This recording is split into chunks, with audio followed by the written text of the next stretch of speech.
예, 목요일 묵상의 시간입니다. 무엇을 해야 하는지 알려면 왜 해야 하는지를 알면 된다. 무엇을 해야 하는지를 알려면 왜 해야 하는지를 알면 된다. 이런 제목으로 오늘 묵상 나누겠습니다. 어제 우리는 여호수아서가 적혔던 그 시기, 누구에게, 왜, 무엇을 적었는지를 살펴봤습니다. 여호수아서는 이제 정말 하나님께서 그 시내산에서 언약하신 열방의 거룩한 제사장나로서 살아가는 실제적인 삶의 시작, 그 역사를 보여주고 있다고 그랬죠. 그런데 이제 그 땅에 정착하는 방법이 이미 하나님께서 이거를 다 계획하셨기 때문에 하나님이 다 일구고 도시계획을 통해 완성된 어떤 신도시에 입주하는 게 아니라 그 땅에 여전히 그 터받고 살고 있는 그런 이 본토민들과 전쟁을 통해 결국 그 땅을 파괴하고 파멸한 후 심판한 후 취해야 되는 그런 것이었습니다. 그래서 하나님의 약속의 땅이었고 하나님이 약속하신 땅이었고 젖과 꿀이 흐르는 땅은 맞는데 이 땅을 취하기 위해서 전쟁이 있어야 된다. 전쟁이 먼저 싸워야 된다라는 이 상황에 대해서 그 땅으로 이제 들어갈 사람들이 왜 이런 전쟁을 우리가 해야 되냐. 하나님이 준비하셨다고 하는데 왜 이렇게 어렵냐라고 한다면 결국 하나님의 뜻을 이룰 수 없게 되는 거죠. 그러니까 하나님의 의도를 모르니까 자꾸 이제 그런 소리를 하는 거겠죠. 그러니까 마찬가지 상황으로 오늘날 우리 성도들도 우리가 지금 구원을 받은 그 이후에 먼저 하나님의 뜻을 알고 하나님의 약속을 받은 사람들로서 근데 이 땅에 이제 거짓된 그 가난 이 사회와 문화 속에 나가서 영적 전쟁을 해야 되는데 근데 하나님이 부르신 이 부르심에 대한 이 사명에 대해서 인식하지 못하면 결국 구원받은 하나님 나라 백성이 되었다고 하면서도 교회까지 나와서 무엇을 해야 되는지도 모르니까 자꾸 종교적인 것을 추구하고 기복을 추구하는 그런 식으로 흘러가게 되고 그 또한 보냄을 받은 각자의 삶의 터에서는 정말 거기서 열방의 제사장 나라로서 살아가야 되는 그 백성된 삶을 하나님 나라 백성답게 살아가야 되는데 그 사명을 모르니까 세상 속에서 빛과 소금이 아니라 저들의 문화에 함께 젖어들고 함께 동조하고 저들이 추구하는 그 욕심을 따라서 결국은 우상숭배에 빠져 살아가게 되는 그런 일들이 생긴다는 겁니다. 그래서 그런 실제 전쟁이 있는 이 여호수아서를 우리가 살핌에 앞서서 왜 우리가 이런 전쟁을 해야 하느냐에 대해서 전체적인 영적인 여정과 지금까지 살펴왔던 각 과정에서 우리의 정체성을 먼저 분명하게 파악하고 그래야 이제 그 이야기가 설명이 되니까 그래서 우리가 지금 여호수아서의 서론적인 것을 먼저 살펴온 겁니다.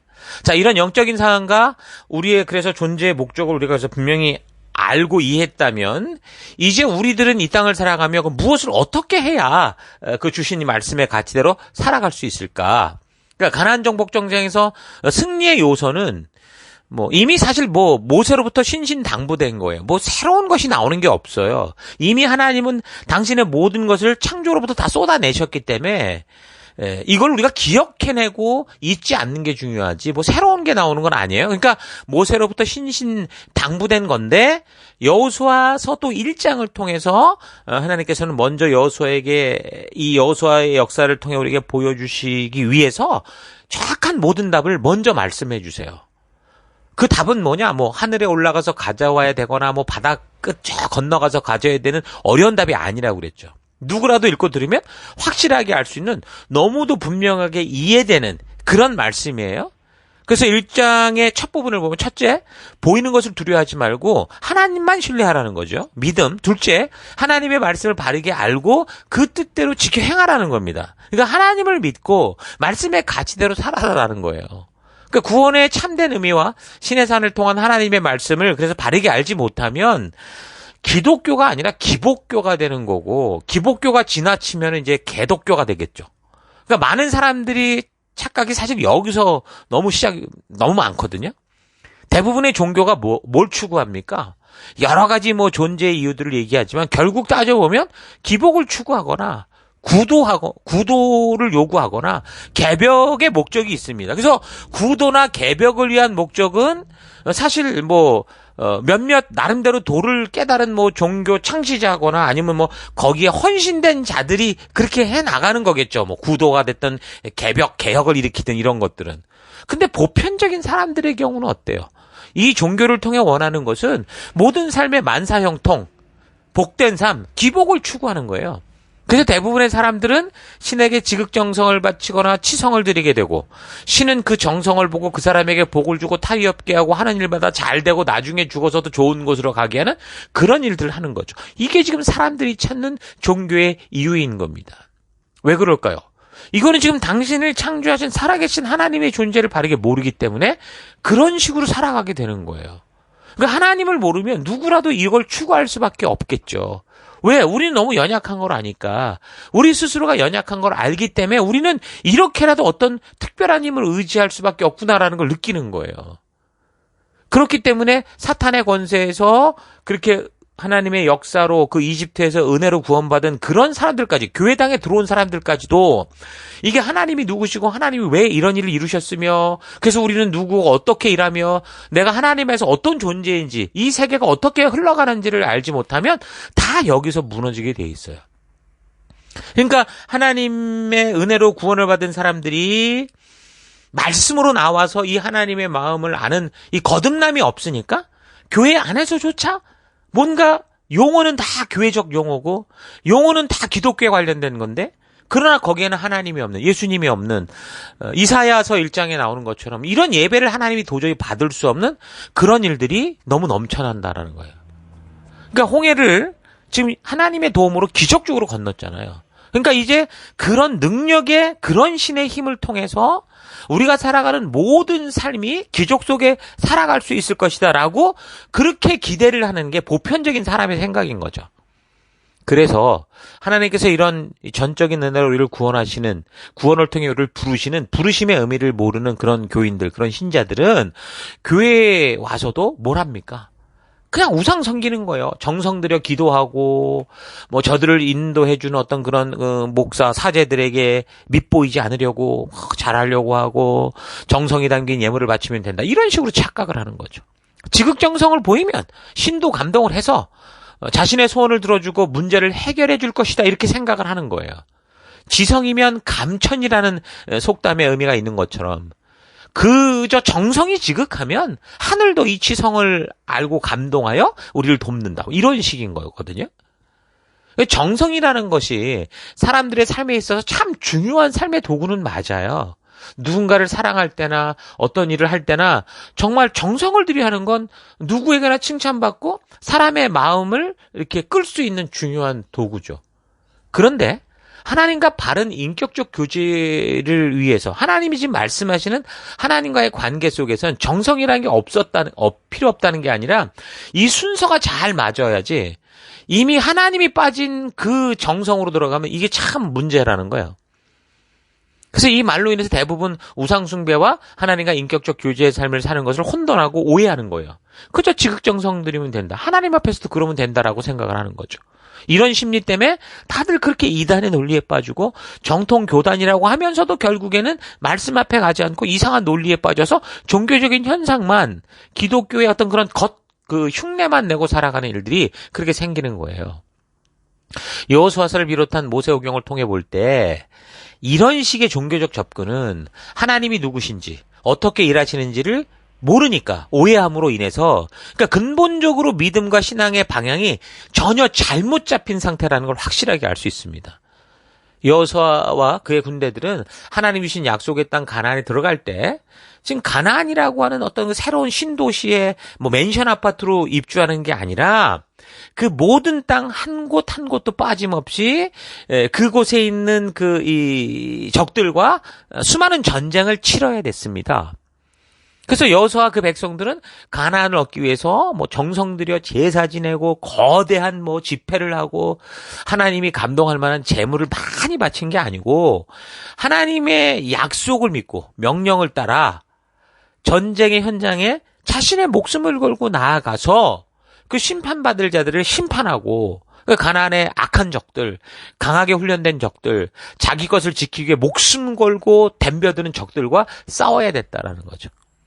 그러니까 이런 역사적인 사실만 봐도 성경적인 바른 신앙은 뭐예요? 구원 그 이후에 바로 천국 생활을 하는 게 아니라는 거예요. 구원과 천국 사이에 소명과 사명이라는 땅이 존재한다라는 거죠. 그래서 이 사실을 알고 그러면 이 땅에서 우리가 해야 될 그 일들을 믿음으로 말씀대로 살아가는 그런 삶이 바른 신앙의 삶이라는 거예요. 그러니까 신에게 무엇을 정성스럽게 바라는 것이 신앙이라고 생각하는 것과 신이 우리를 어떤 사명을 위해 불렀다라고 아는 그것을 알고 그 하나님 앞에 나아가는 그런 신앙은 그건 시작부터 과정 하나하나에 이르기까지 아주 근본적으로 다른 결과를 가지고 다른 신앙의 삶을 살게 하겠죠. 여러분 그렇다고 해서 뭐 인간이 어떤 일들을 스스로 다 책임져야 된다 그 말 하는 게 아니에요. 여호수아 1장을 통한 하나님의 결단과 약속은 분명합니다. 1장 3절 내가 이미 모세에게 일러두었다만 너희 발이 닿는 곳마다 그곳이 어떤 곳이든 그 땅을 너희에게 주마. 너희가 가는 땅마다 모조리 너희 땅이 되게 하리라. 너희가 들어가 살 땅은 남쪽으로는 광야에서부터 북쪽으로는 레바논 산악지역까지이고 동쪽으로는 큰 강 유프라테스에서 서쪽으로는 햇사람들이 사는 지방을 거쳐 지중해까지다 이렇게 말합니다.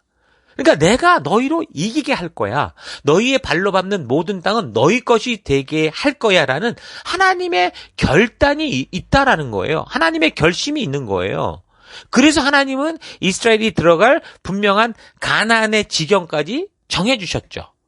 근데 분명한 건 뭐예요? 하나님이 이렇게 결단하시고 결심하시고 분명한 지역 여기가 네 거야라고 말했지만 그 땅이 저절로 저들 앞에 막 달려온 게 아니고 거기에 신도시를 만들고 새로운 맨션 아파트를 준비해서 그곳에 입주하게 한 게 아니라 이 사람들이 이 하나님의 분명한 결단과 약속을 믿고 이 땅을 다 정복하기까지 순종의 싸움을 해야만 됐던 겁니다. 이게 믿음의 삶인 거예요.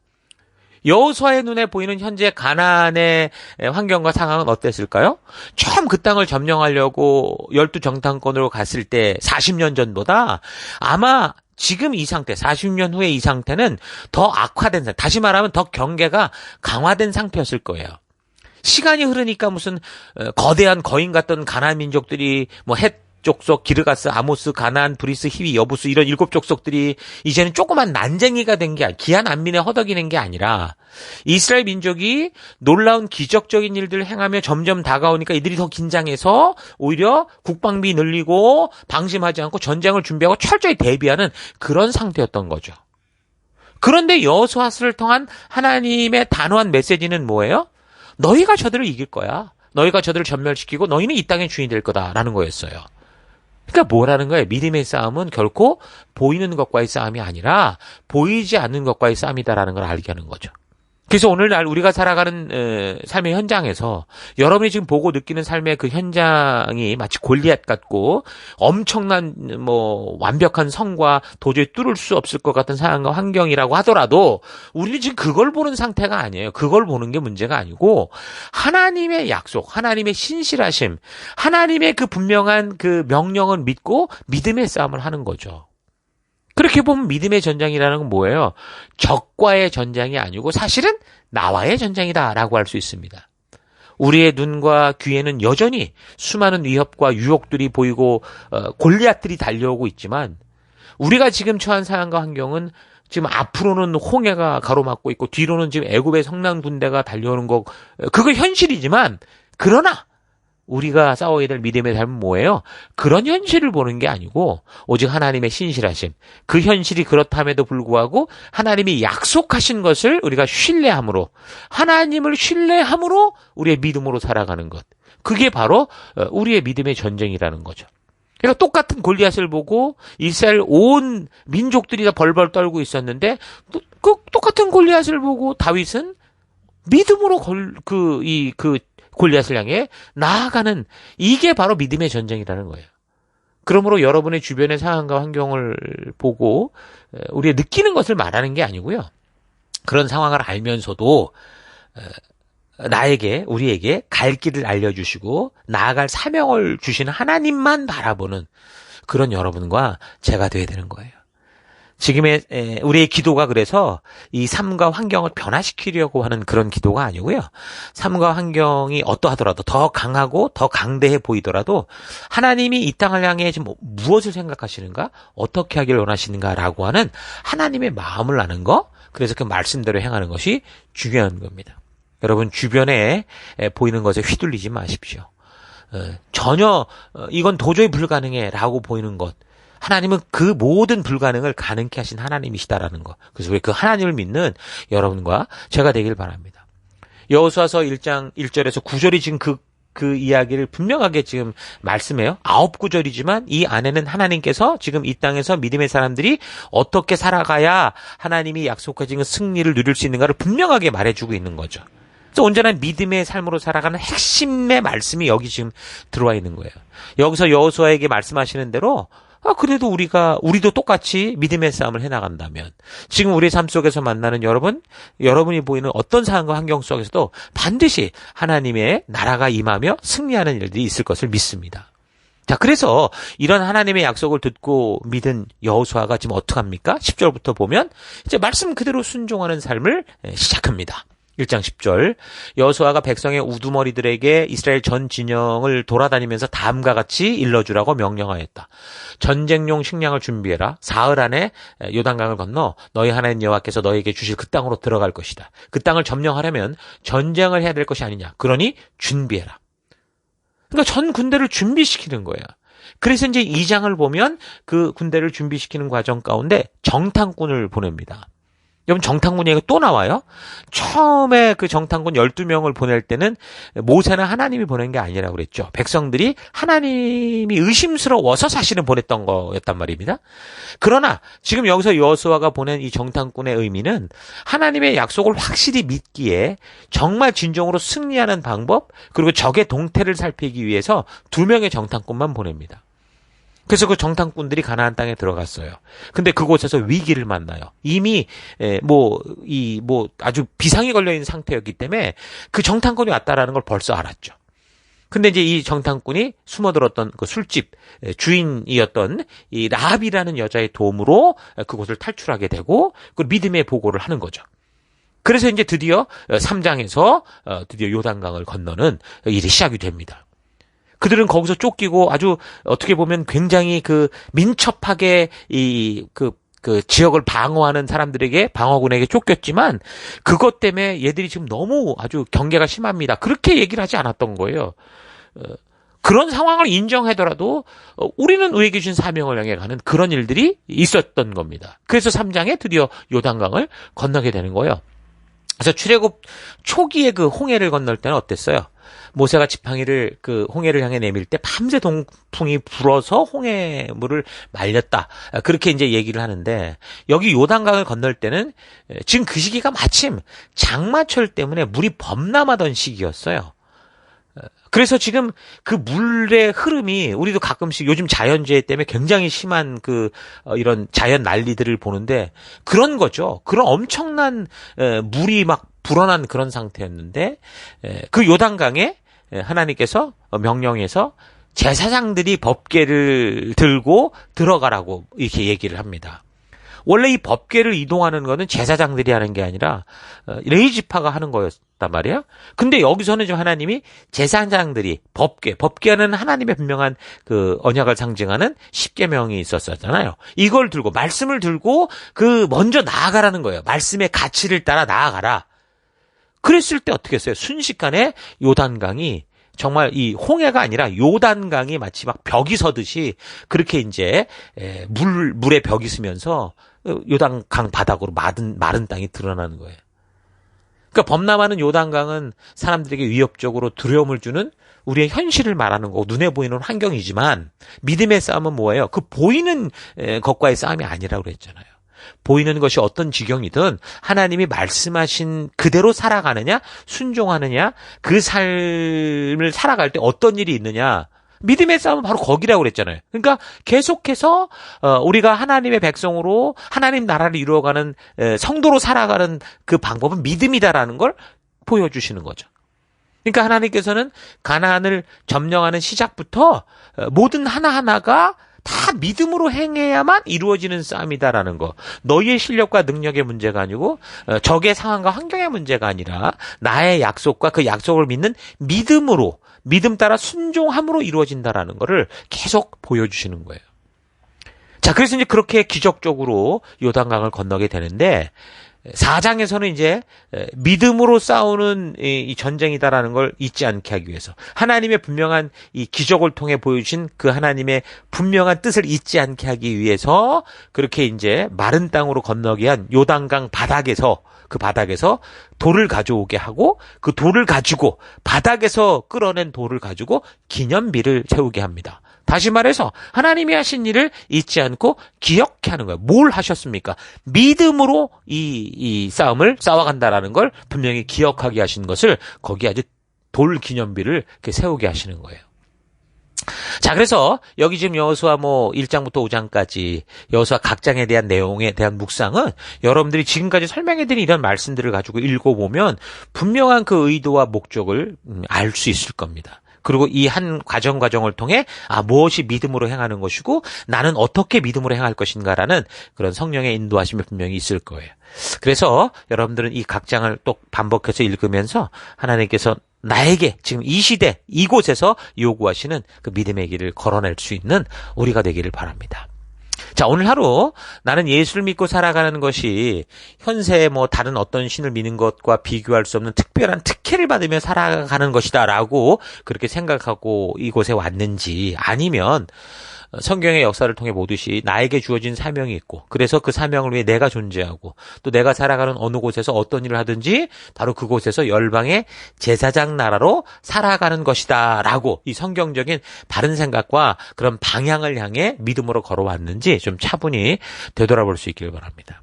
무슨 일이든지 전체적인 그림과 확실한 그 목적을 알지 못하고 단지 눈에 보이는 현상과 느낌을 위해 살아가는 거는요, 참 장기적으로 볼 때 이게 굉장히 위험합니다. 단기적으로 보자면 당연히 당장 눈에 나타나는 변화와 느낌이 있는 것처럼 보일 수도 있어요.